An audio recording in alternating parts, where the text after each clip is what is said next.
સુરતમાં મહાનગરપાલિકા અને સ્થાનિક વહીવટીતંત્રની ઘોર બેદરકારીને કારણે પ્રજા ભારે મુશ્કેલીઓ ભોગવી રહી છે।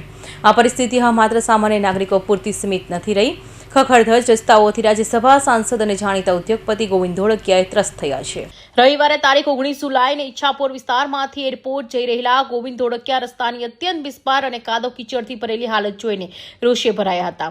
તેમણે ચાલુ કારમાંથી જ રોડની દયનીય પરિસ્થિતિ દર્શાવતો વિડીયો બનાવી સુરતની શરમજનક સ્થિતિ છે, કોઈના પેટનું પાણી નથી હલતું અંગે ભારે આક્રોશ વ્યક્ત કર્યો હતો। વિડીયો વાયરલ થયા બાદ ચારેકોરથી ઘેરાયેલા સાંસદ ગોવિંદ ધોળકિયા અંગે ભાવેશભાઈ સમગ્ર મામલો ખુલાસો આપતા જણાવ્યું કે આ વિડીયો રવિવારના દિવસનો છે।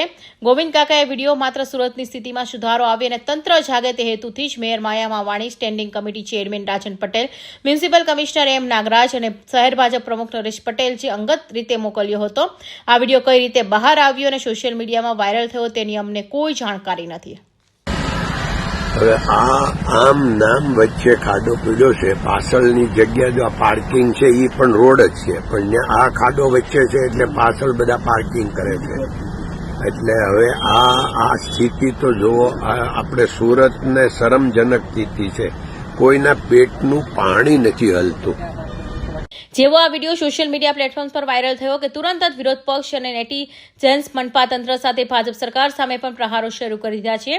સોશિયલ મીડિયા પર ગોવિંદ ધોળકિયાના વિડીયોને કારણે ભારે ફજીતી થઈ રહી છે, કારણ કે તેઓ પોતે સાંસદ છે અને તેમણે જ પોતાની સરકારની પોલ ખોલવી પડી છે। લોકો કોમેન્ટ કરી રહ્યા છે કે જો એક અબજોપતિ સાંસદ અને ઉદ્યોગપતિએ પણ સુરતના રસ્તાના કારણે આ રીતે કેમેરા સામે આવીને ફરિયાદ કરવી પડતી હોય તો પછી સામાન્ય પ્રજાની રજૂઆત કોણ સાંભળશે? કૌશિક પટેલનો report, Hind TV news, Surat.